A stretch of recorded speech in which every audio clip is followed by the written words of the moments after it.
Let us read about Sir C.V. Raman, who was among the finest teachers of science in our country. When the Republic Day Awards were instituted in 1954, C.V. Raman was bestowed with the Bharat Ratna, the very first to receive one. It was indicative of his standing among all the great personalities of the country of the time.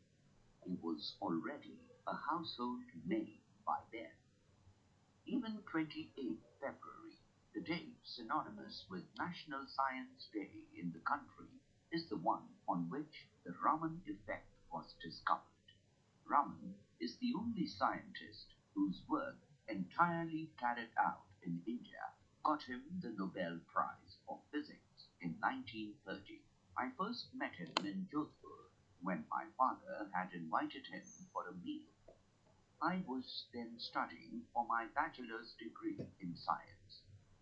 For a person in his mid-teens, it was quite an experience to meet someone like him. He was exuberant and completely focused. He thumped the table and said, "The greatest thing for you to do in life would be to do science." He insisted that I should pursue research in physics, a subject I was good at. Anyone he came in contact with would be infected by his ideas, his sense of excitement and enthusiasm.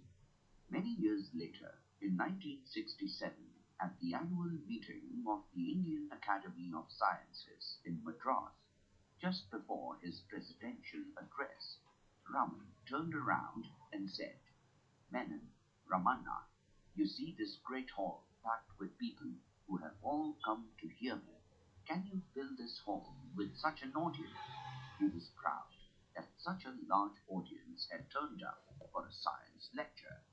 He also displayed humility when he spoke about others whom he admired, such as Newton, Einstein, Rutherford, Rayleigh, and Boltzmann.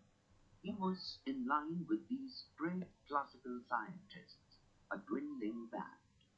The richness of his life and discoveries and his outstanding qualities dominated the canvas of Indian science for more than 6 decades.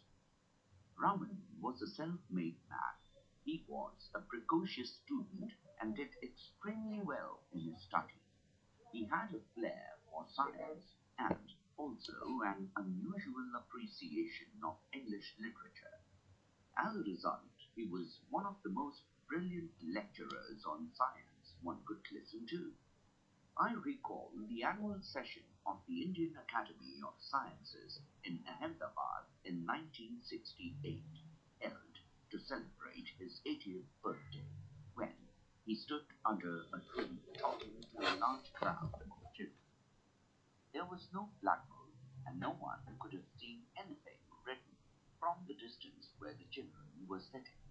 There was only one microphone to reach out to the crowd. He looked up at the sky and asked them, "Why is the sky blue in color?" He then spent the next hour expounding on that and held them all spellbound. He was fascinated by color, form, and geometry. Often, while giving lectures, he would look at the bright colored clothes of the attendees and remark on them in his inimitable jocular style. His admiration for beauty and the understanding of the scientific essence comes out in what he said once. The beautiful silky hair, which is the crowning ornament of a person's head, owes its geometrical character of a long continuous fiber to the structure of a certain type of protein molecule. The glory of human hair thus stands revealed as a special effort in protein chemistry made by nature. Unbounded curiosity, single-minded devotion, and deep physical insight, supreme self-confidence, and courage of his convictions were the hallmarks of his character. At 18, he appeared for a competitive examination where he got selected for the finance department. Once on his way to work by tram in Calcutta, he saw a signboard which read Indian Association for the Cultivation of Science. He began working at that institute set up by Mahendra Lal Sarkar in 1876. His contributions there resulted in work of very high quality in the fields of acoustics and optics. On an offer by Sir Ashutosh Mukherjee of the University of Calcutta, Raman left government service to become the first Palit Professor of Physics. In Calcutta, he collected a large number of younger scientists who came to work with him. After retirement from the Indian Institute of Science, Bengaluru, he set up the Raman Research Institute, where he spent the last years of his life.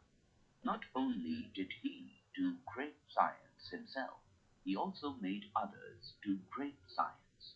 It is difficult to think of another who had so many qualities. By M. G. K. Menon.